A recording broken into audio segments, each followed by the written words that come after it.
Hola a todos, estamos con la prestigiosísima Diana Mondino, economista, amiga, y en una nueva charla del Club de los Viernes, una charla que teníamos pensada hace mucho tiempo con Diana, nos interesa muchísimo su opinión, su trabajo, pero esta semana justo nos cayó, así, del cielo, un tema muy coyuntural, que no sabemos cómo va a seguir cuando se escuche esta charla, que es la intervención, estatización, no sé, expropiación, no sé la forma que va a tomar, no sé si alguien lo tiene claro, de una importante empresa agroexportadora argentina que se llama Vicentín.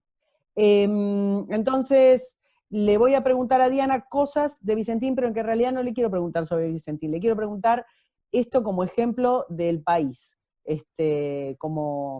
como idea y como metáfora económica de nuestro país. ¿Cómo va, Diana? Gracias por aceptar la invitación. ¿Qué tal, Karina? Mira, realmente es una metáfora excelente por muchísimas razones. Tenemos una confusión en lo que representan las instituciones, en donde el Poder Ejecutivo anuncia que va a tomar ciertas decisiones de una empresa que está bajo en lo que en Argentina llamamos convocatoria, que es bajo una tutela judicial, que lo va a enviar al Congreso, pero en donde simultáneamente también ya envía interventores a la empresa sin esperar a ver qué dice el Poder Legislativo. Entonces, el Ejecutivo supone que el judicial no importa y supone que el legislativo le va a dar la razón. O sea, ahí ya tenemos un problema institucional muy grande. Exacto. Tenemos otro problema importante aquí, que esa es una empresa que en este momento está en dificultades financieras, y entonces lo que estaría ocurriendo es que se están socializando las pérdidas, ¿no? O sea, ellos pierden, lo pagamos entre todos los argentinos. Independientemente de que la empresa ya... ahí porque me interesa mucho el explicar qué es socializar una pérdida, o sea, ¿de dónde va a salir la plata esa? Sale de todos los argentinos. A ver, la empresa asume compromisos que por diferentes motivos que desconozco no ha podido pagar. Obviamente sus acreedores están preocupadísimos. De estos acreedores el 75% son distintas instituciones financieras de Argentina y el mundo, o el fisco, pero 25% son productores agropecuarios. Y la verdad que esos productores agropecuarios, si no cobran, están en un problema. Todo el mundo, si no cobra, está en un problema, pero particularmente el productor, porque no tiene cómo seguir trabajando. Claro. Y entonces, para que esa empresa pueda pagar sus deudas y eventualmente el productor cobrara, o eventualmente los bancos cobraran, 75% que no son productores, entre todos los argentinos vamos a pagar. Entonces es un concepto que, digamos, solamente se podría justificar en el caso de que fuera algo crítico que de otra manera no puede, que fuera vital para funcionar. Y lo bonito de esto es que realmente no hay una comprensión de que efectivamente el sector en el que está Vicentín es vital para Argentina, porque es el sector que exporta, y en particular el polo agroindustrial y el polo aceitero del que forma parte Vicentín es el mejor del mundo. Es el más grande, es el más eficiente. Sin embargo, ese argumento no se ha utilizado en ningún momento, y ya vuelvo a tu pregunta, pero ya que estamos, al contrario, lo que se ha usado como argumento es una frase de soberanía alimentaria, que no tiene ningún sentido en este caso. A ver, me cuesta creer que la soberanía alimentaria sea relevante en un país que a su vez exporta alimentos, pero aunque no los exportáramos, sino que los importáramos, basta que vos tuvieras suficientes recursos generados en cualquier otra actividad, podrías comprar los alimentos. Pero aquí estamos hablando de algo que se exporta, quiere decir que tenemos más, pero además es algo que se exporta que no consumimos los argentinos, o por lo menos no consumimos en esa gran cantidad. Esto es biodiesel, es aceites, es harina de soja, es pienso para pollos y chanchos, o sea, es alimentar otros alimentos. Vos podrías decir, bueno, claro, a ver, podrías dedicarse en Argentina y que fuera consumido en Argentina. Y pensemos que si alguien lo exporta es porque está teniendo mejores condiciones afuera, porque le pueden comprar la cantidad que produce o a mejor precio. Si fuera soberanía y fuera dedicado al mercado interno, quiere decir que estaríamos obligando a la empresa a vender a menor precio del que hasta ahora ha podido vender al exportar.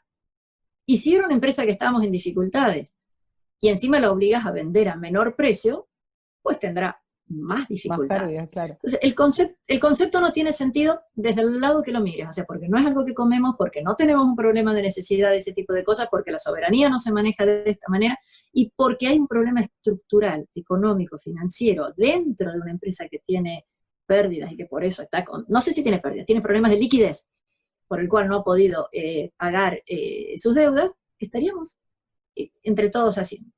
Ya que estamos, a ver, Argentina no está pudiendo todavía cerrar la negociación con sus acreedores en dólares.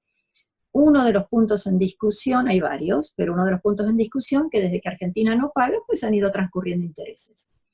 Y Argentina dice que no los reconocería. Hasta el primer momento de pago, los intereses de ese periodo de tiempo quedaría sin reconocer. Entonces los acreedores dicen, bueno, no, reconoceme esos intereses, no me los pagues ahora, pero dame algún tipo de papel, un bono, que diga que en algún momento, de alguna manera, me lo vas a pagar. Y hasta ahora son unos 530 millones de dólares, si no estoy confundida en los números, y por esos 530 millones no podemos, y otras razones más, no avanzamos en la negociación de la deuda, y resulta que ahora el Estado asumiría 1.350 millones de dólares más. Voy a recapitular parte de lo que dijiste. Tenemos una empresa cuya problemática financiera no sabemos si es que tiene pérdidas o que tiene un problema de liquidez, pero pidió en los últimos años una enorme cantidad de dinero a bancos nacionales, que ese es otro tema. E internacionales. Claro, sí. Nacionales e internacionales. Que es un tema que te quiero preguntar después. Esa empresa entra en un concurso, digamos, está judicializado esto, con lo cual tenemos ya a la justicia interviniendo en esto. El gobierno de pronto desconoce todo ese trámite y como excusa a los argentinos nos dice que va a rescatar, porque estas son sus palabras, a rescatar a la empresa sin decir exactamente lo que vos estás diciendo. ¿Qué es esa empresa? ¿A qué se dedica? Porque si lo pensamos desde el punto de vista del discurso del presidente, es como que tenemos un montón de trabajadores juntando el grano con sus manos que se van a quedar sin nada y entonces ellos agarran y los rescatan y les van a pagar el sueldo. Digamos. Es muy simplista la explicación que obviamente que nos ha dado el gobierno. Sí. Y además te dice, bueno, y con eso voy a lograr soberanía alimentaria. Entonces me parece tan importante lo que estás diciendo de que en realidad hay un problema de acreedores que no están cobrando de Vicesting, que no son la mayoría productores. De todas maneras me parece que hay una desigualdad ante la ley, porque hay otras agroexportadoras que sí le pagaron con mucho esfuerzo a sus productores, entonces ¿por qué el Estado rescata a una y no ayuda a otras, no? Y todo esto es que acá al discurso, a la retórica, a la narrativa de la soberanía, porque con la soberanía medio que limpiamos y acomodamos y emparejamos todo. Sí, pero a ver, saquemos las palabras. Acá hay muchos temas. Obviamente, el señor que produjo soja, que tuvo que insumir una enorme cantidad de costos y no se lo pagan, ese señor está en un problema muy serio, genuinamente. Los bancos que prestaron, hay que ver también si esto es una prefinanciación de exportaciones, si esto es para la construcción de las enormes plantas que tienen. El tema de la justicia efectivamente no ha avanzado, pero no nos olvidemos que estábamos con la cuestión de la pandemia y una feria judicial eterna. 3 meses de y con lo cual, aunque hubiera querido la persona que esté a cargo de este juicio, creo que es en Reconquista Santa Fe, no podría haber avanzado. Hay quienes dicen que la empresa actuó, fue fraudulenta, hay quienes dicen que no, que eran señores, tercera generación maravillosa. Desconozco completamente la situación de la empresa y aunque la conociera, no corresponde, no es el concepto de lo que tenemos que ver ahora. No es lo que estamos preguntando. Exactamente, entonces, la empresa puede ser buena, regular o mala, pero sí nos interesa saber, si la empresa tenía un problema solamente de liquidez, es cuestión de darle más plazo. Si la empresa tenía un problema de solvencia, que es que realmente no va a poder pagar, ¿qué estamos comprando a los argentinos? ¿Con qué nos estamos quedando? ¿Nos estamos quedando con algo que los pasivos son mayores que los activos? No sería muy inteligente desde el punto de vista de Argentina quedarnos con eso. Cuando han sido todas las expropiaciones anteriores, Leones de So con Aguas Argentinas, YPF, Aerolíneas, siempre el argumento es que era un problema de que no crecían todo lo que podían crecer. Bueno, en este caso la empresa ha crecido mucho, demasiado. Eso hay un consenso en que ha sido así. Pero, de nuevo, no estamos valorizando lo que significa, a su vez, ser exportador. En el mundo, a lo largo de los años, se han ido concentrando este tipo de actividades en especialistas. La gente que hace trading de granos no hace de aceite, no hace de petróleo, no hace de cobre. Sí. O sea, hay que saber del tema, hay que entender, hay que tener un grado de capacitación extraordinario. Los precios de estos productos se manejan internacionalmente, el famoso mercado de Chicago, el CBOT, en donde ahí se transan este tipo de un precio que es absolutamente transparente para todo el mundo. De ese precio, cada uno tendrá que restar sus propios costos de transporte, sus costos operativos, etcétera, y verá si le da negocio o no le da negocio. Hace muy pocas semanas hemos visto que para el petróleo, cierta calidad de petróleo de cierta forma de entrega, el precio fue en negativo. Exacto. ¿Okay? O sea, varía muchísimo en esto. Entonces, me cuesta creer que una empresa que se ha especializado en esto, que lleva 3 generaciones trabajando en esto, que hay enormes y fuertísimos competidores nacionales e internacionales trabajando en Argentina, alguien que vaya del gobierno pueda hacerlo. A ver, yo soy muy amiga tuya, si te ponen a vos a manejar esto, no hay ninguna chance de que lo puedas hacer con el grado de éxito necesario para que esto funcione. Y ahí te quiero Pero suponga, más coyuntural. ¿Qué es una expropiación o qué es una estatización? ¿Qué hace el Estado yendo a manejar una empresa? Bueno, a ver, obviemos todos los problemas estos institucionales de poder ejecutivo, legislativo y judicial, mezclando todo. Obviemos que tenemos un sector ultra específico, y repito, es el mejor clúster del mundo, Vicentín es uno de los miembros de este clúster, con lo cual, sí, que estabas son el Apple, se necesita una hiperespecialización, claro, altísimo grado de conocimiento para ser competitivo en ese sector en el mundo. Exacto. Y ahora se lo estamos dando a Amazon. Exacto, exacto. En ese mercadito es uno de los muy buenos. Evidentemente ser bueno no ha sido suficiente, porque no están con problemas financieros y no han estado pagando ya desde hace unos meses. Entonces, una expropiación significa, esto tiene utilidad pública, el gobierno lo toma, por ejemplo, necesita hacer un camino, una autopista, pues expropia los terrenos por donde va a pasar, o se necesita hacer una ampliación de un hospital, se expropian las 5 casas que estén alrededor.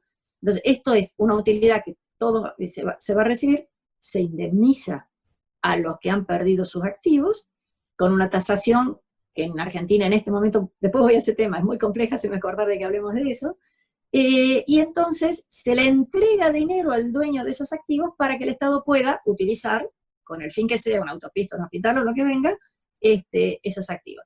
Está arreglado en nuestra Constitución Nacional, está en todos los códigos argentinos, entonces no nos podemos saltear eso tampoco. ¿Cuál es la utilidad pública que tiene una empresa que produce biodiesel? ¿Por qué no una zapatería? ¿Por qué no una ferretería? Entonces, ¿qué es lo que hace tan importante? Me decía, no, el sector externo es muy importante. Bueno, el sector externo es muy importante, indudablemente en Argentina es el camino de salida que tenemos para salir de este marasmo de problemas que tenemos. ¿Cuál es la mejor manera de manejar ese sector internacional? Veremos. Y aquí te agrego un tema más. Esta hiperespecialización en el mundo, que ya te digo que el que hace lana no hace cobre, el que hace el mercado de microchips no está haciendo carcasas, exactamente, son muy especializados. Son mercados pero además que requieren una necesidad financiera muy grande, muy grande. En particular, el mercado agroexportador de esto tiene un margen así de chiquitito. Ese margen muy pequeño, ¿qué quiere decir? Que compraste a 98 y vendés a 100. Y estoy siendo generoso con ese margen de 2%. Vos decís, bueno, 2% no es nada, porque de eso tiene que pagar todos sus costos y tiene que pagar todos sus impuestos. Bueno, pero como lo hacen miles y miles y miles de veces, bueno, es probable que la empresa pueda ser rentable. Pero aquí, primero tenés que tener los 98 para poder vender a 100. Entonces, la espalda financiera es enorme. Parte, desconozco cuánto, pero gran parte del endeudamiento de Vicentín es lo que se llama prefinanciación de exportaciones. Ajá. Toda empresa que exporta necesita este tipo de financiación. No me importa que exportes carteras a Perú o chía a Holanda. Vos necesitas, para generar tu producción hacer todo lo que haga falta y se lo mandás a un supermercado en Holanda, a un feedlot en China o a un productor de algo en Taiwán. Cuando se lo estás enviando, el señor no te paga instantáneamente. Tiene que hacer una serie de pasos. Para un quien nos tiempo. escuche, Entonces, necesitas un enorme capital. No solo necesitas un conocimiento muy específico que no se consigue en 2 minutos, ni se consigue agarrando cualquier persona militante de un partido político, o sea, no se fabrican como chorizos las personas capaces de hacerse cargo de esto para que funcione bien, para quebrarlo cualquiera. claro. Sino que además necesitas muchísimo capital y muchísimo capital disponible, o sea, no va a estar mañana, no te lo devuelven, no es que compro, vendo y con esa plata que me dan, saco mi ganancia, voy y compro de vuelta. No funciona así, no es el A ver, papel del almacenero. Estás permanentemente comprando y vendiendo. Una vez que se armó la rueda, ya alguien, de algún lugar sacaste los fondos la primera vez y armaste una rueda. Esos fondos de la primera vez han sido la inversión de esta empresa o de cualquiera de las otras que están en el mismo sector, y son las financiaciones que te entregan los bancos para prefinanciación de exportación. Como esta empresa en particular es un proceso prácticamente continuo, todos los días están produciendo, haciendo el crashing y vendiendo, este pasivo que tiene la empresa es un pasivo de lo que en finanzas llamamos pasivo permanente. Lo que la empresa necesita y debe tener es la capacidad de pagar los intereses sobre ese capital cuando es un banco, y eventualmente cuando el banco A le pide que le vaya pagando, pues recontrata con el banco B y con la plata de uno le paga al otro. Distinto es al productor, el que le tiene que pagar toda su producción, porque ese productor no necesariamente va a tener próxima cosecha. Si la tiene, no necesariamente se lo van a vender a ellos. Entonces el problema importante aquí es efectivamente pagarle a los productores. Pero hablar de la deuda bancaria en sí mismo es algo que en el correr de los negocios debería ser posible de pagar. No el capital, sino los intereses. Al expropiarse, al cambiarse las condiciones del crédito, yo no sé si entonces las obligaciones financieras de esta empresa van a ser solo con sus productores, más intereses y alguna amortización de capital, o pasa a caer toda la deuda. Pasa que tenga que pagar los 1.350 millones. Y ahí lógico sería que tuviera que pagar una cifra notablemente menor. Entonces, Argentina en principio está asumiendo una deuda importante, y ya te digo, no estamos pudiendo pagar la deuda soberana y nos vamos a enganchar con esta, pero funciona. Y esto es muy interesante porque, digamos, yo entiendo que cuando un presidente habla, tiene que hacer un lenguaje muy llano, etc.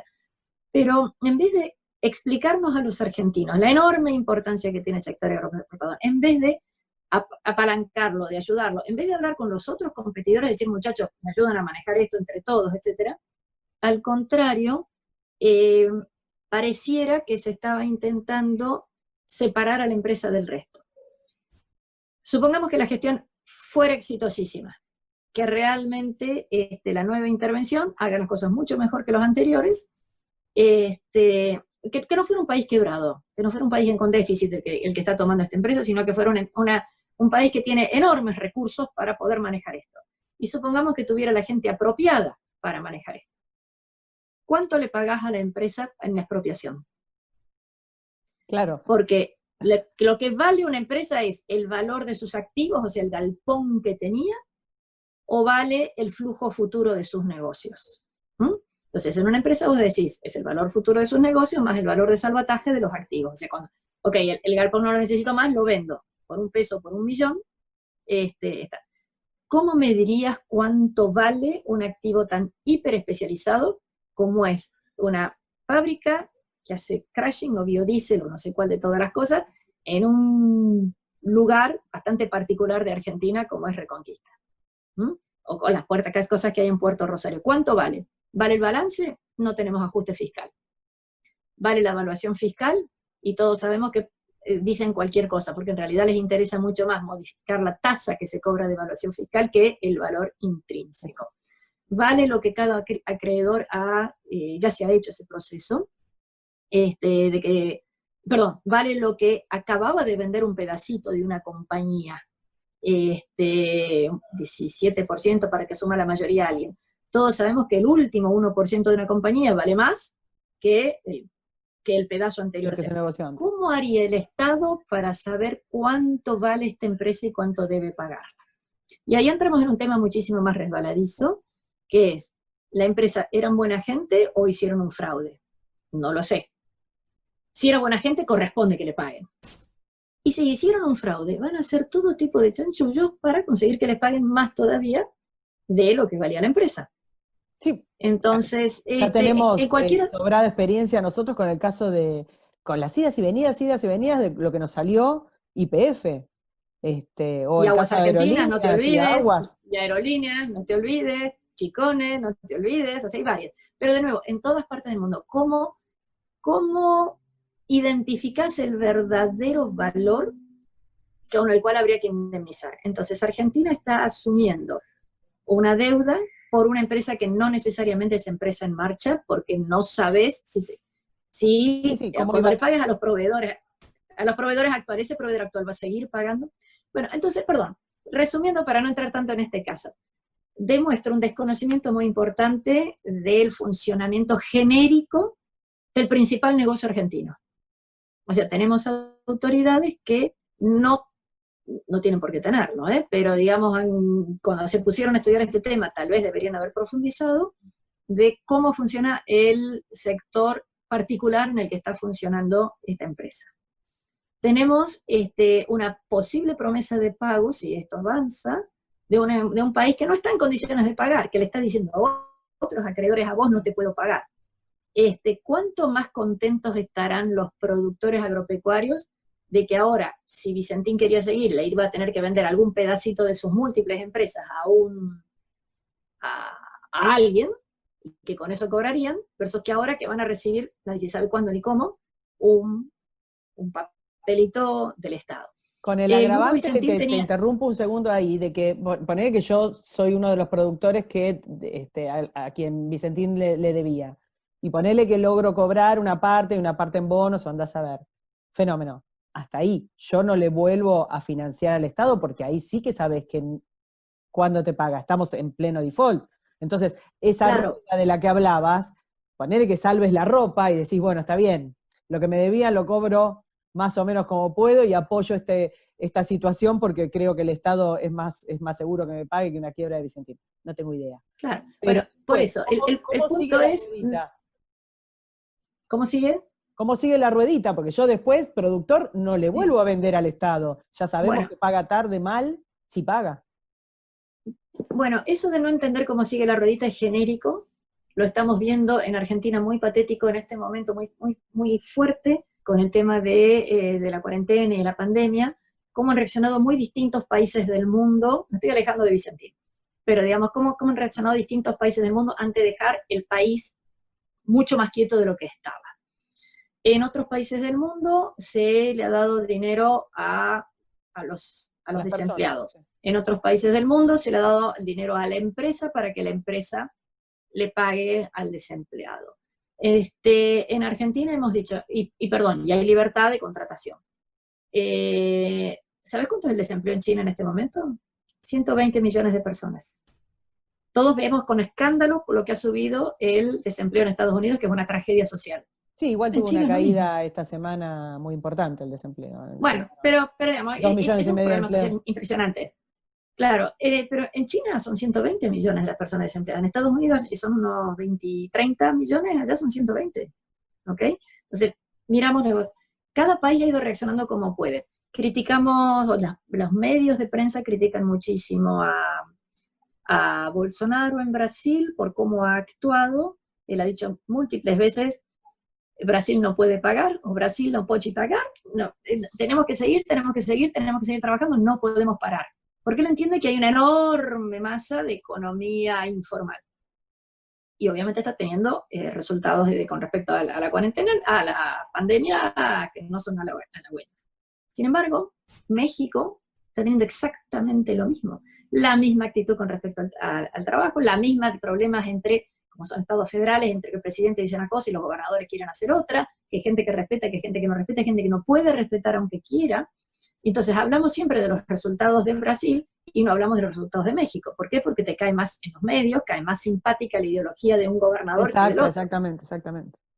bueno, se critica a Bolsonaro porque ha dicho por evangelista y por haber que aferrarse a la Biblia en este tipo de temas, igualito ha sido en Bolivia, en donde se habla de los dioses buenos y los dioses malos. O sea, la información la miramos a través de nuestro color ideológico, de nuestro natural. sesgo, exactamente. Claro, eso es natural porque para eso hemos tenido la acumulación de conocimiento. Y yéndote cómo se maneja la economía, Argentina lo primero que hace con este tema es, cuando asumieron la prohibición de despedir, y ahora la extendieron. La extendieron y la doble indemnización y ahora prohibición de despedir, lo había dicho al revés. Entonces, eso te está mostrando que no comprenden cómo funciona una empresa, digamos, el que es el día a día. Si la zapatería está cerrada y no puedo vender zapatos, por suerte los zapatos no son perecederos, pero no hay forma de pagarle o los impuestos o el alquiler o la señorita que vende los zapatos. Y si tenías algo perecedero, como es un restaurante, ¿no? O una verdulería, ¿qué haces? Entonces, de nuevo, en otros países se ha permitido que las empresas puedan ajustarse, en donde perderán muchísimo los trabajadores, perderá muchísimo el dueño de la empresa, el accionista, pero la empresa puede seguir. La empresa es un ente jurídico diferente de los accionistas. Entonces, han tratado en otros países de mantener el nivel de actividad económica suficiente para que la empresa pueda seguir. Lo lamento por el empresario, lo lamento por el empleado. Esto es una tormenta, esto es un tsunami, no hay mucho que se pueda hacer. Pero cuando la empresa cae, si no hay empresa, no hay trabajador. Y ahí te quiero preguntar otra cosa de Argentina, que es, nosotros lo que estamos viendo es una caída de cientos de miles de pymes, incalculable, ¿no? Ya no tengo idea, llevamos mucho tiempo cerrados y hay una idea bastante falsaria de que, bueno, está bien, en el momento que levantes la cuarentena, fenómeno, volvemos todos, y las empresas que cerraron no vuelven a abrir. La pyme que... Mira, ¿qué las que cerraron de no vuelven a abrir. Las que cerraron no vuelven a abrir, probablemente, a ver, las que cerraron de quebrar o de cerrar, difícilmente quieran volver a abrir. Pero las que estuvieron cerradas, primero 10 días, 15 días, después un mes, después, es muy difícil. Fíjate lo que pasó, por ejemplo, en los colegios. La cuarentena empieza el 20 de marzo, bueno, las cuotas, nos dijeron 15 días, las cuotas de abril se pagaron, porque la gente tenía trabajo, tenía el sueldo, acababa de cobrar, todavía le alcanzaba, etc. Ok, abril y mayo. ¿Sabes cuánto es la mora en los colegios? O sea, la cantidad de gente que no puede pagar el colegio. Y aunque lo pudiera pagar, ¿por qué habría de querer pagarlo si sus niños están en su casa? Exacto. Y el colegio dice, no, yo tengo que mantener a mis maestros. Sí, bueno, pero no tenés que mantener a la gente que hace la limpieza. Y pobre señor el de la limpieza, ¿qué culpa tiene en todo esto? Y no podés suspender a ese tipo de cosas. Entonces, le estás generando un montón de, como mínimo, mantener los costos, si es que no aumentan por la protección, por la limpieza, por la desinfección, con una caída de ingresos muy importante. Entonces, de nuevo, la forma en que se ha ido manejando esto y en donde no se ha ido adaptando, sino al contrario, poniendo más rigideces, para mí muestra un desconocimiento de un concepto básico que es el capital de trabajo. O sea, yo compro y vendo, tengo una rueda, el primer día empecé más grande o más chico, y voy, a medida que va pasando el tiempo, ojalá creciendo. Pero con lo que cobré ayer, tengo que pagar mis insumos que digamos, el señor está esperando en la puerta llamándome para que le pague. Si yo no puedo cobrar ayer, ¿con qué le pago hoy? Entonces, de nuevo, el concepto de capital físico, el concepto de capital económico, el concepto de capital financiero, el concepto de capital de trabajo, que son todos el mismo bicho, mirado de distintos lugares, está ausente en las decisiones que toma el gobierno. Lo vemos en la negociación de la deuda, lo vemos en el déficit fiscal que se está incurriendo, lo vemos en el manejo de la cuarentena, lo vemos en esta posible expropiación de Vicentín. Entonces, ahí tenemos una serie de cosas que se hacen muy difíciles para la pyme de que cuando se pueda abrir, que quiera volver a abrir. Y ahí, porque para volver a abrir va a tener que volver a poner dinero si es que lo tenía de algún lado. Sí le quedó. Otro tema. Fíjate, en muchas de estas cosas se han pedido a los bancos que den préstamos en condiciones bastante favorables. Ahí, si nos está escuchando alguien de afuera, que se entere que se recibe, la tasa de interés en Argentina por un plazo fijo es 30%, Y normalmente las tarjetas de crédito tienen, si uno se financiara con la tarjeta de crédito, tiene una tasa aún mayor. Bueno, en Argentina, para los nuevos préstamos en determinadas condiciones, de determinada manera, la tasa es 0, ¿no? Entonces, si vos tenías la tarjeta de ya funcionando, tenés una cierta tasa que es, bueno, arriba de la inflación. Y si vos tenés una de las nuevas tarjetas de la manera que dice el gobierno que obliga a los bancos a dártela, la tasa es 0. Además de que generás una asimetría espantosa entre el que la tenía y el que la tiene nueva, etc. Además de todo eso, estás haciendo que otro, un privado, asuma la pérdida, porque el banco, que cobra 0 con la mano derecha, pero tiene que pagar 30 a los depositantes, claramente tiene pérdida, esa pérdida va contra su capital. Ahí tenés otro elemento más en donde se va destruyendo el capital. ¿Y viste la broma que quiero uno hace? consultar algo Sí. que de todo esto nos quedó colgado, y que sé que podés hablar un montón, que es, no se bajaron los impuestos. No se bajó el gasto, no se bajaron los impuestos, no se bajó el gasto, se subió el gasto, y hay una promesa mayor de suba de gasto. Entonces, ¿qué pasa con esa parte? Impuestos en Argentina, que posiblemente sea una de las causas de la caída de Vicente. Sí, hay muchas formas de ver este tema. Tenemos una situación bastante particular, que es que los impuestos en Argentina son más, para cada empresa que paga, mucho más altos que en cualquier otro país del mundo. Además de ser más altos, son más complejos. Vos tenés muchas cosas enredadas para poder pagar un impuesto. Además de tener los impuestos complejos, vos tenés en todas partes del mundo, si vos tuviste que pagar de más, el gobierno te lo devuelve. Acá no te lo devuelve.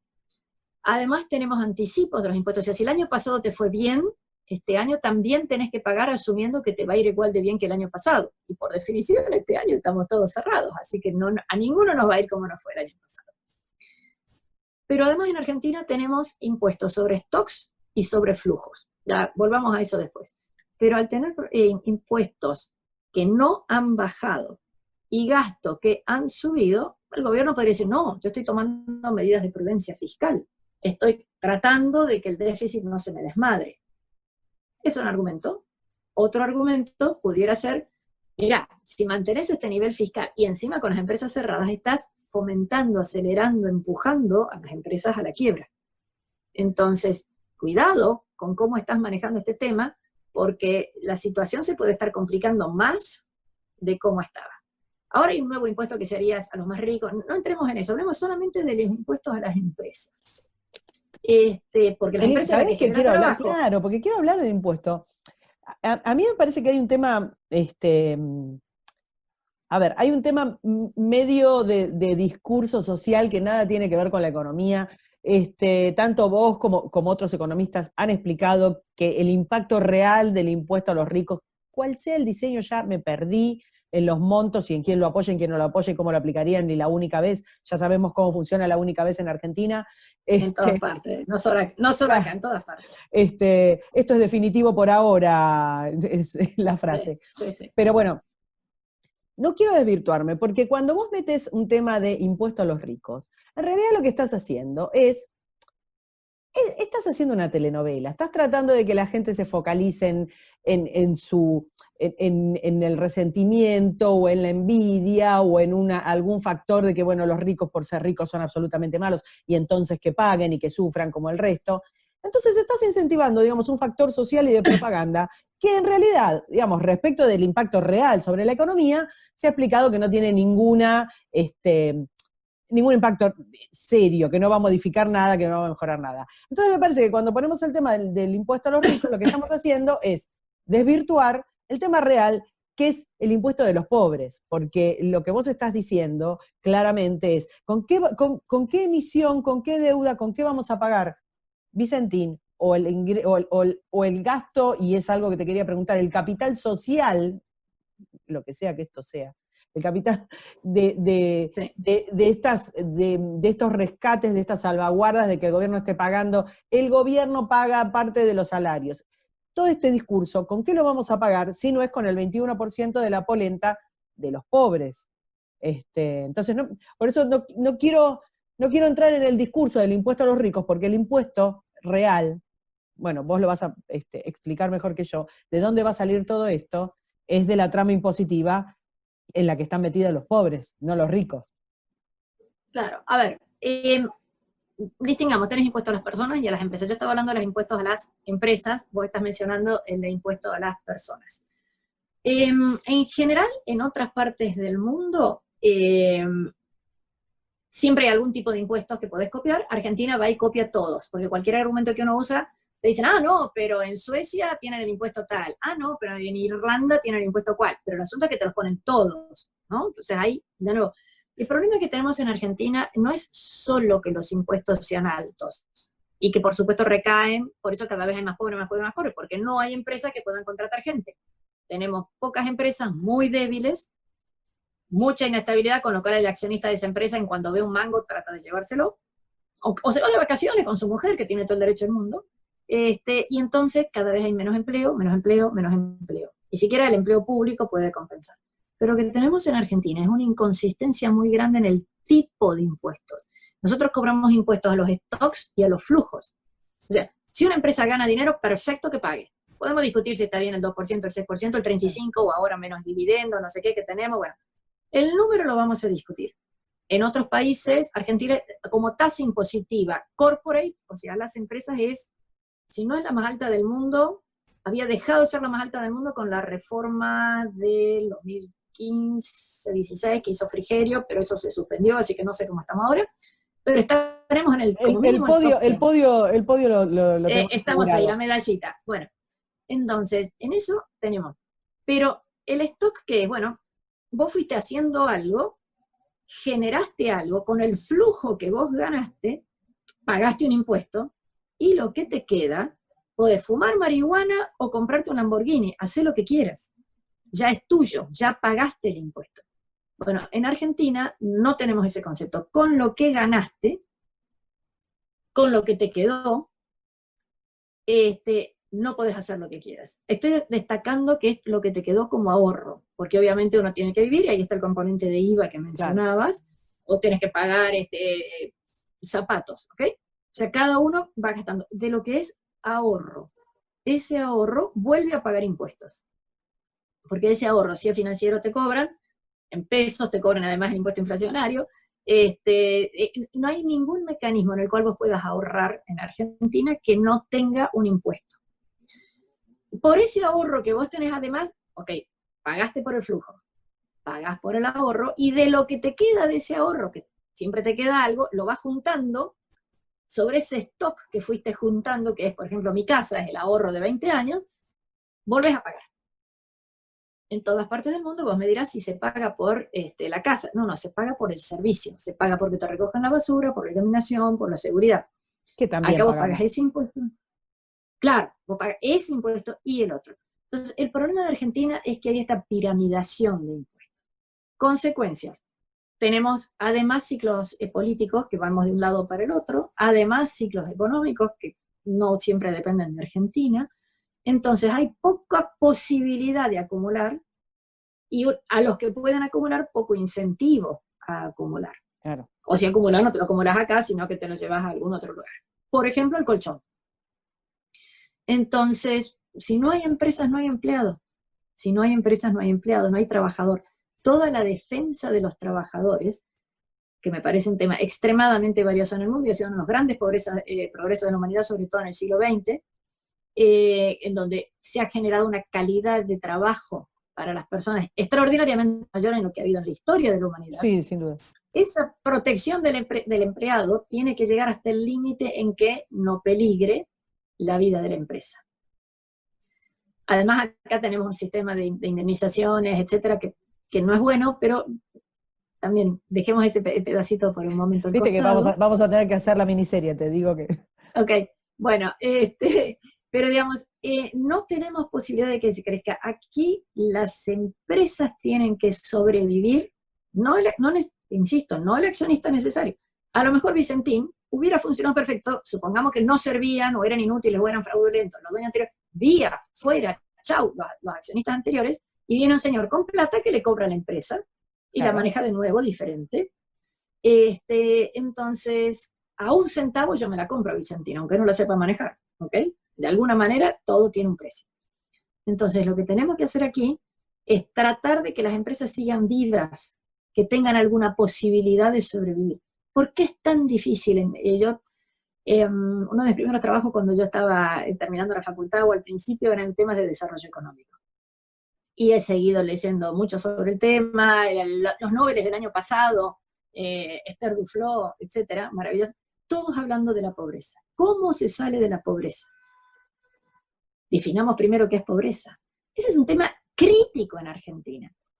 Todo el mundo se llena mucho la boca hablando de la pobreza. Bueno, a ver, ¿qué es ser pobre y cómo se deja de ser pobre? No tenemos ni siquiera claro qué es ser pobre. Los que miden la pobreza como la boca. Tenemos un problema y es que venimos aplicando las mismas recetas. La curva del gasto nunca paró de crecer. Los subsidios a distintas cosas nunca pararon de crecer. Los planes nunca pararon de crecer. Y seguimos, tenemos una tasa mayor de pobreza cada vez. Claro. El tema es que es gasto improductivo. Yo no estoy de acuerdo, en Argentina llegamos hasta hace poco a que el gasto representaba prácticamente la mitad del PIB, 46, 48% cuando sumabas nación, provincia y municipios. Eso había bajado un poquito, y ahora, bueno, no sé cómo va a quedar en el 2020 con esta pandemia, las pésimas medidas que se están tomando, etcétera, no sé cómo va a quedar. Pero déjame exagerar un montón, que la mitad del gasto público sea Estado y la otra mitad el sector privado. Si el gasto público fuera eficiente y que me provee los mecanismos para que en el sector privado podamos trabajar cada día mejor, aunque obviamente el sector privado tiene que pagar suficiente cantidad de impuestos para mantenerse a sí mismo y mantener al otro 50%, pero si ese gasto público fuera eficaz, yo no tendría, pero me gustaría que fuera menor por un montón de otras razones, pero funcionaría, o sea, que las calles estuvieran asfaltadas, que yo pudiera ir rápido y venir a cualquier lado con seguridad, que los colegios funcionaran, que tuviéramos un montón de capacidad, que hoy no tenemos.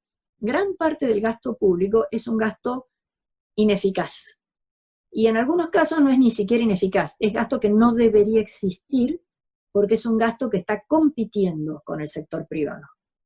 Es un gasto que está evitando que el sector privado pueda funcionar. Y tenemos ejemplos, desde Aerolíneas Argentinas, que compite deslealmente con bueno, no sé qué línea de las chiquitas no va a quedar, creo que ninguna. Ojo, hoy también tenemos un montón de provincias en donde en las ciudades importantes hay verdulería que gestiona y funciona, y la verdulería en tu barrio del gobernador, no sé qué. Sí. En la ciudad de Buenos Aires tenemos el acceso al alimento, mercados itinerantes que compiten contra el tipo que puso su capital, su auto, va al mercado central, compra a las 3 de la mañana, viene. Exacto. Definitivamente. Bueno, pero eso, ojo, no está solo en Buenos Aires, ¿eh? No está solo en Buenos Aires, acá tiene más visibilidad. Está en todas partes. La competencia real es enorme en muchos espacios, y te consulto ahora. Quiero volver al tema coyuntural de Vicentín, pero en realidad quiero ver en general cómo funcionaría. Vamos a suponer que se expropie y el gobierno empiece a gerenciar una empresa agroexportadora, sin modificar, digamos, la razón social de la empresa. ¿Cómo es esto en función de las otras agroexportadoras que hayan quedado?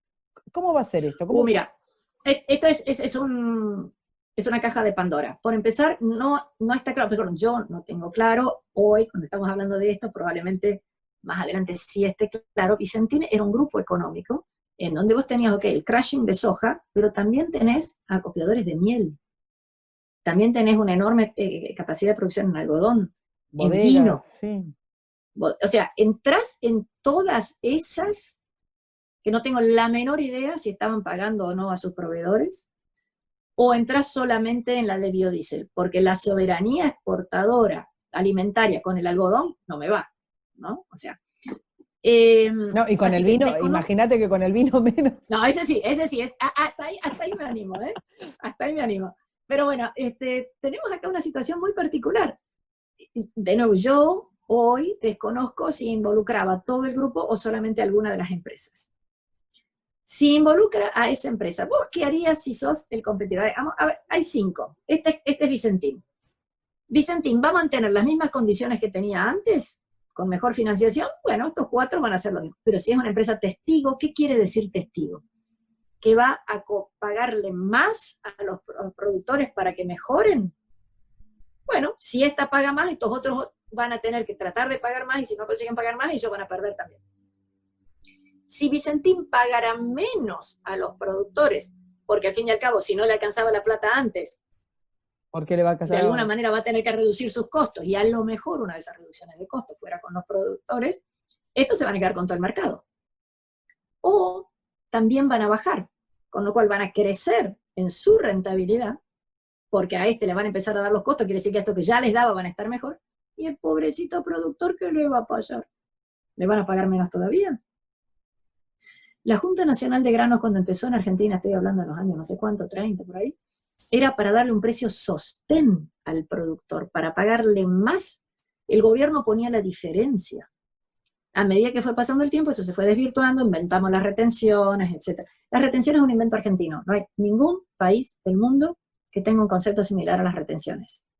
Y mira que hablábamos que... ¿Cómo funcionan las retenciones? ¿Cómo funciona? Las retenciones, mira, las retenciones son peor que una recesión. Vos tenés un precio de venta de 100, tendrías este precio de venta de 100, del precio de venta te quitan los impuestos, no es de lo que ganaste, ¿ok? Entonces, si la retención fuera 30%, te dicen, en vez de 100, señor, usted va a cobrar 70. Con esos 70 pague usted todo. Entonces, las retenciones las padecen, obviamente, el productor. El señor que vende semillas no puede vender toda la semilla que quisiera, o no las puede vender al precio que con mejor eventos tecnológicos pudiera. Los camiones que van a trasladar ese producto no van a poder cobrar mucho, y por lo tanto no van a poder tener camiones lindos, y entonces vamos a tener las catrascas que andan por la digamos, 30 años promedio tiene el parque automotor que traslada cereales en Argentina. O sea, como en vez de 100, que en cualquier otra parte del mundo un productor de soja gana esos 100, de soja, de trigo, de maíz, de... Sí, lo que fuera. De cerezas, de lana, todas las exportaciones tienen hoy un arancel. Las de tecnología, ¿cómo se llama? Industria del conocimiento. Sí, cualquiera que vos estabas haciendo algo, que competís con otro tipo que cobra 100 igual que vos, pero a vos no te quedan 100, a vos te queda menos. En el caso las retenciones son chiquititas, en otro lado las retenciones son muy, muy grandes, como en el caso de la soja. Vos sabés que las retenciones de la soja encima las aumentaron el 4 de marzo, y el 20 empezamos la cuarentena, así que bueno, mala suerte. Entonces, este pedacito que te quitan de tu venta hace que todo lo que te queda abajo tenga que estar más apretadito. Eso explica que tenés posibilidad de pagarle menos al empleado, al peón, al que sea que tengas que ayudar, menos en cada una de las etapas que hay. Menos para renovar tu maquinaria, lo cual hace que la empresa que fabrica maquinaria también tenga menos para todo. Y menos para el empleado de la empresa que fabrica maquinaria, que a la vez va a pagar menos o no va a pagar su escuela o otro servicio o al peluquero. Digo, es una cadena que nunca hay que perder de vista, porque uno se piensa que, bueno, no importa, se joroba el trabajador, como es millonario, no me importa para nada. No, hay que remarcar tantas veces que la retención joroba tanto la economía en tantos sectores tan pequeños.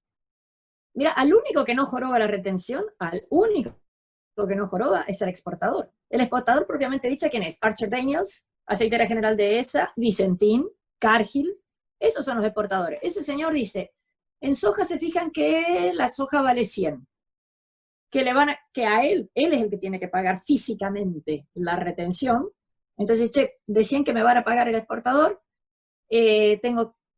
cuando yo lo mande a no sé dónde, a Filipinas, me van a pagar 100, de eso tengo que restar las retenciones, el costo de transporte hasta Filipinas, lo que puedan ganar, y de ahí para abajo le pago al productor. Y el productor, con lo que quede después de las retenciones, tiene que pagar todo lo demás.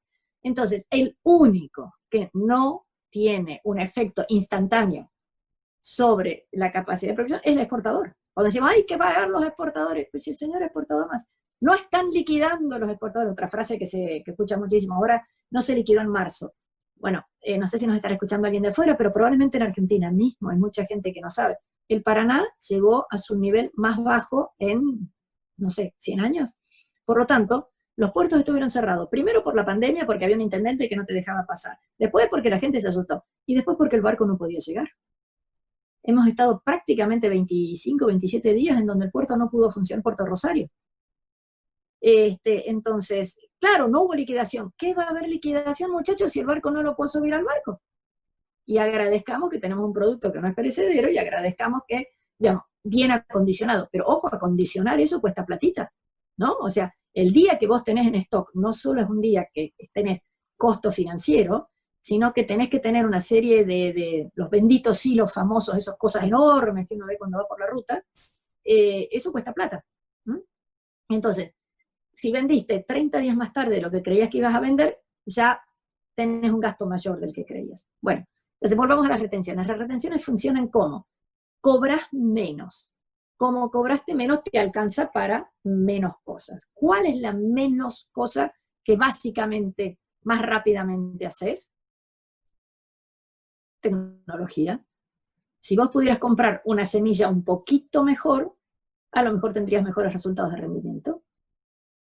Segunda cosa mejor, ¿cómo pagar? Bueno, mira, como esto no lo puedo distribuir de otra manera, mi calidad de vida, y la tuya como empleado, y la tuya como camionero, y la tuya como despachante de aduana, y la tuya como proveedor de mis servicios, es menor. En el 2008 en Argentina, cuando fue el conflicto con el campo, se entendió muchísimo. O sea, digamos, en los pueblos de Buenos Aires, se vendían menos de cada cosa. Y vos decís, ¿pero qué tiene que ver? Digamos, si acá, bueno, pero porque el señor no tiene un mango con cuál ir a comprar. Exacto. ¿Qué es lo que nos está pasando ahora en Argentina? Con la pandemia. Entonces, te decía, la retención tiene varios efectos. Una, menor ingreso. Dos, menor incorporación de tecnología, con lo cual el crecimiento que podrías haber tenido es cada vez a una tasa menor de la que podría haber sido. Está bien, vos me dirás, no discutamos eso porque no sé cuánto puede haber. Y tercero, tiene un componente importantísimo político, que es que los impuestos aduaneros son nacionales. El impuesto a las ganancias es nacional, pero muchos de los otros impuestos que son provinciales o municipales. Entonces, hoy la nación tiene en proporción muchísimo más dinero que se lo da en cuentagotas y de acuerdo a ciertos favores políticos a las provincias. Discrecionalmente. Entonces, la discrecionalidad que te introducen las retenciones no es solamente que el pobre señor productor va a estar peor. Está la discrecionalidad que genera que le llega a las provincias. Y cuando llega a las provincias, es muy probable que el señor de la provincia no lo vuelque en más actividad en donde se generan las retenciones. Llevamos décadas de historia en Argentina, en donde los caminos rurales prácticamente han desaparecido, a pesar de que siguen siendo financiados en forma directa y con máquinas directas de los productores, en muchos casos. En Córdoba tenemos los consorcios camineros, en Santa Fe tenemos las comunas, que están para eso. Bueno, no les llega un mango. Entonces te cobran un impuesto específico, pero no les alcanza tampoco para eso. Entonces, lo que se va recaudando de esto no se vuelca al lugar donde se generó. Entonces cada vez tenés más expulsión de gente.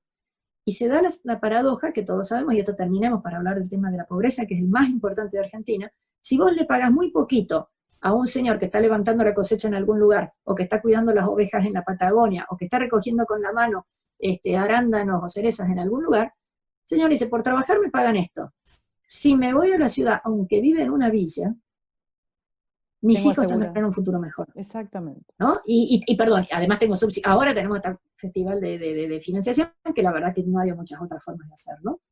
Pero digamos, realmente tenés una expulsión de gente de un lado y una atracción del otro. Digamos, rápidamente tenés esta migración a las ciudades. Entonces, sin querer, se está destruyendo al campo. El otro tema es el concepto de que en el campo las cosas crecen solas. Ahora, siempre hay alguien ahora el que está de moda, es Juan Grabois, pero si no es ese, es otro. Siempre va a haber alguien que diga la tierra para el que la trabaja.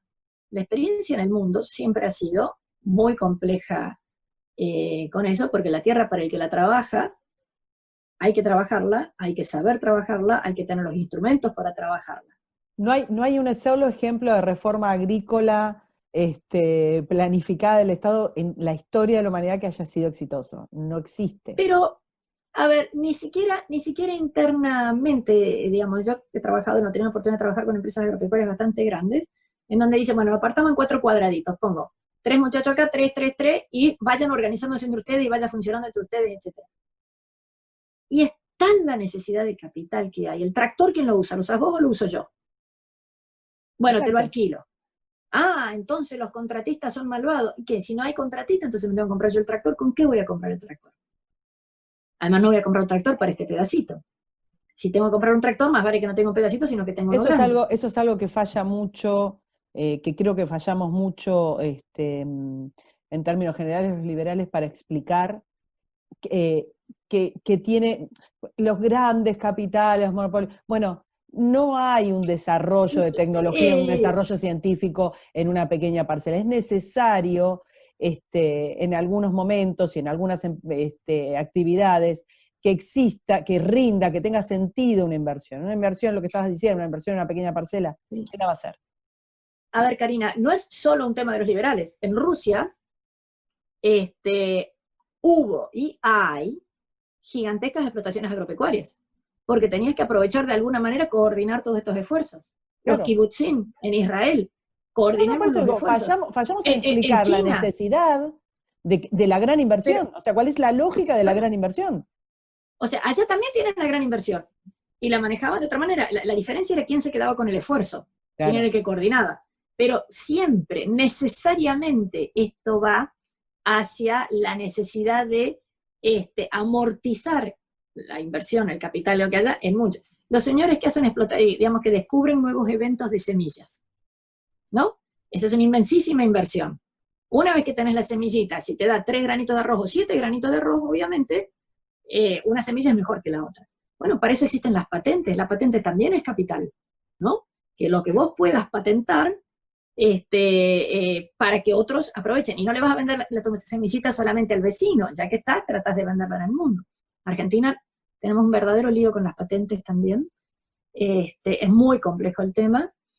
Pero en Argentina tenemos, en todas partes del mundo hay lío porque dice, che, yo no quiero pagar la patente porque las semillitas que salieron de mi cosecha, de aquella que te compré, estas me las quiero quedar yo. Ese es el tema en discusión en Argentina.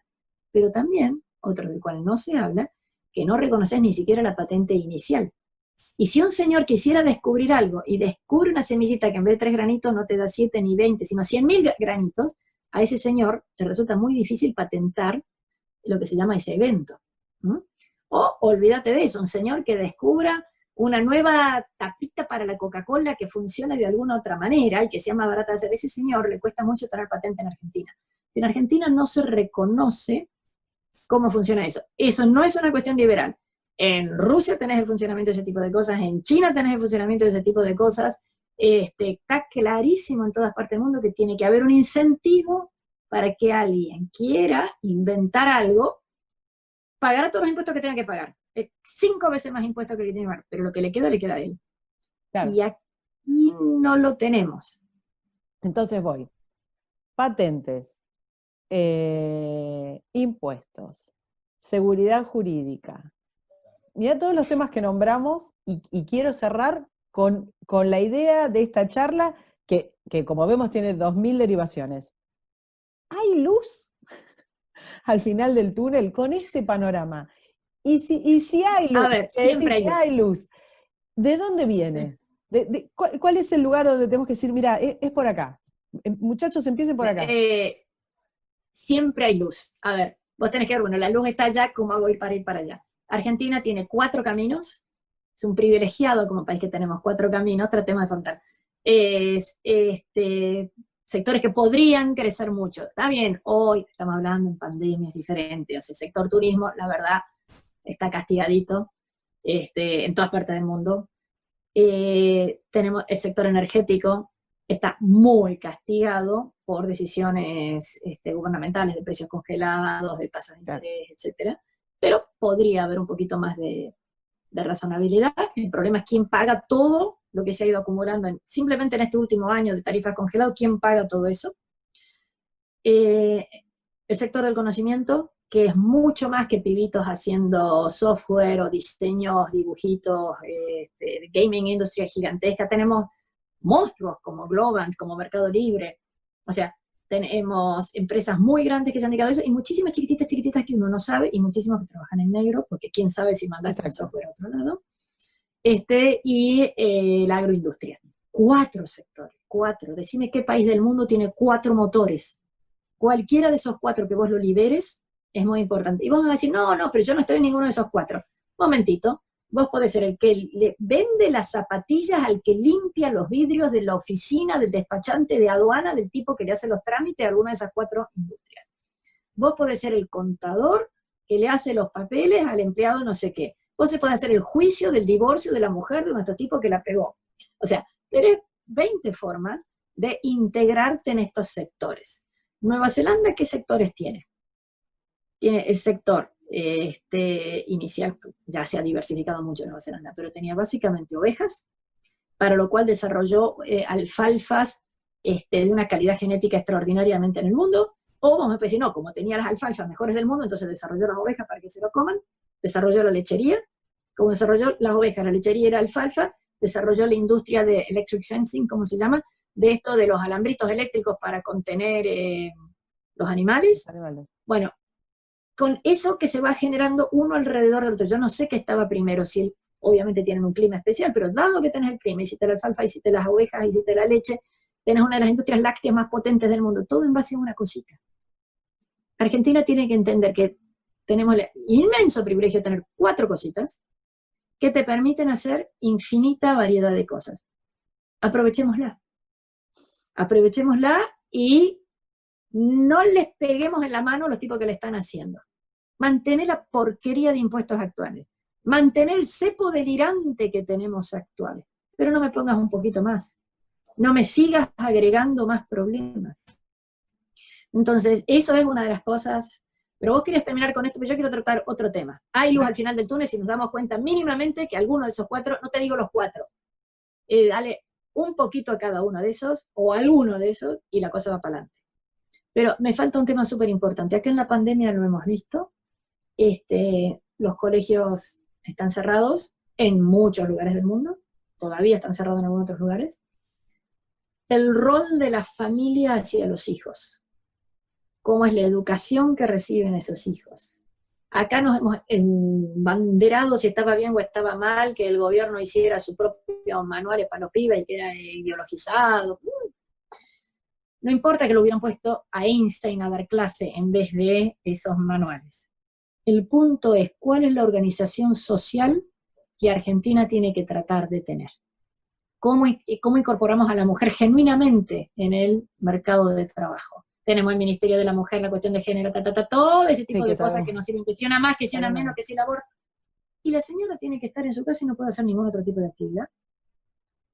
Entonces, yo creo que muchísimo más importante que todos los temas que son, con suerte, problemas de países ricos, y que tienen uno, acá nos compramos todos esos, y tratamos de encontrarle soluciones a través del Estado, en vez de preparar a la gente. Ponele que esa sea la mejor manera, cuando nos está faltando la base.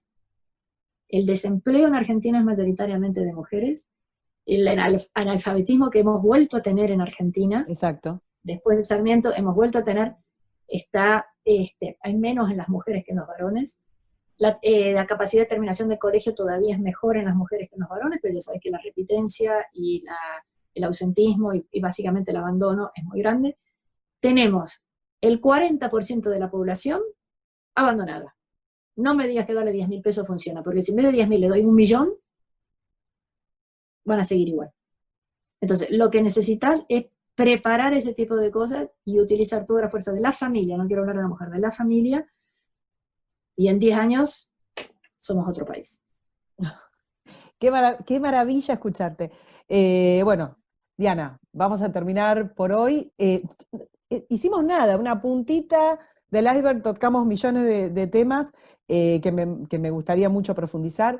Te agradezco muchísimo la participación y la explicación de esto. Vamos a ver cómo sigue y volvemos a charlar en un tiempo y te vuelvo a preguntar todo esto. Vamos a poner un link en el video muy interesante sobre la localización de la deuda de Vicentín, para que todos vean, y es interactivo, así que bueno, me parece súper interesante. Diana está escribiendo mucho en estos días, así que hay que seguirla para comprender un poco más lo que está pasando y para entender, para salir de las explicaciones simplistas, que me parece que también es uno de los grandes problemas de la Argentina. Un abrazo enorme, Diana, nos volvemos a ver, y un saludo a todos. Muchas gracias, hasta luego. Gracias a todos. Chao, Karina. Chao, un abrazo.